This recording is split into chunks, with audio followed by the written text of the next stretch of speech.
দর্শক, এবারে জেনে নেব রাজধানীর কাঁচা বাজারের খবর, জানাচ্ছেন সহকর্মী রাকিব হোসেন। আমরা এই মুহূর্তে আছি রাজধানীর কারওয়ান বাজারে। আজকে মোটামুটি মানুষের উপস্থিতি যেমন বেড়েছে, তেমনি কিন্তু সব ধরনের শাকসবজি এবং নিত্য প্রয়োজনীয় পণ্যের সরবরাহ বেড়েছে। সেই হিসাবে মানুষ যা চাচ্ছে সেটা কিন্তু অনেকটা নাগালের মধ্যে থেকেই কিনতে পারছেন।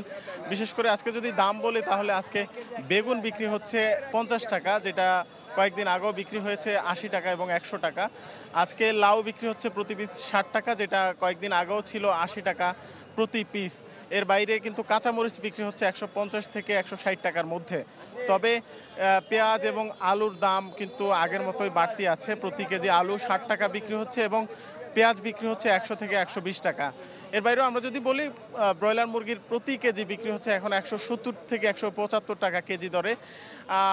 ডিম ফার্মের যে লাল ডিম রয়েছে সেটি বিক্রি হচ্ছে 145 টাকা এবং সাদা ডিম বিক্রি হচ্ছে 140 টাকা প্রতি ডজন।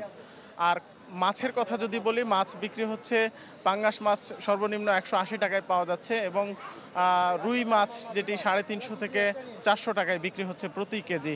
আর মাংসের কথা যদি বলি, গরুর মাংস প্রতি কেজি 750 টাকা বিক্রি হচ্ছে।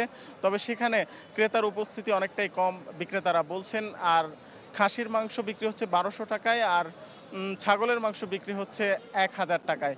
তো এই যে দামের পরিস্থিতি, এটা কিন্তু অনেক অন্যান্য দিনের তুলনায় কিছুটা কম মনে হচ্ছে, কিন্তু গত কয়েকদিন আসলে কারফিউ এবং আন্দোলনের কারণে দেশে যে একটা স্থবির অবস্থা সৃষ্টি হয়েছে, সে কারণে কিন্তু যারা খেটে খাওয়া মানুষ, দিনমজুর, তারা কিন্তু কাজ করতে পারেনি, তাদের আয় বন্ধ হয়ে গিয়েছে।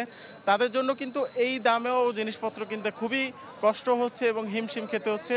বিশেষ করে যারা চাকরিজীবী, কম আয়ের মানুষ, তাদেরও ক্ষেত্রেও এই পরিস্থিতি তৈরি হয়েছে। তারা যেহেতু খরচ করতে পারেনি, আয়ও করতে পারেনি, সেই হিসাবে তাদের জন্য এটা কষ্ট হয়ে যাচ্ছে। সব মিলিয়ে বলা যাচ্ছে যে সাধারণ মানুষের ক্রয় ক্ষমতার মধ্যে যদি জিনিসপত্র চলে আসে এভাবে, তাহলে সাধারণ মানুষের স্বস্তি অনেকটাই ফিরে আসবে বলে ধারণা করা হচ্ছে। এই ছিল আমার কাছে সর্বশেষ তথ্য।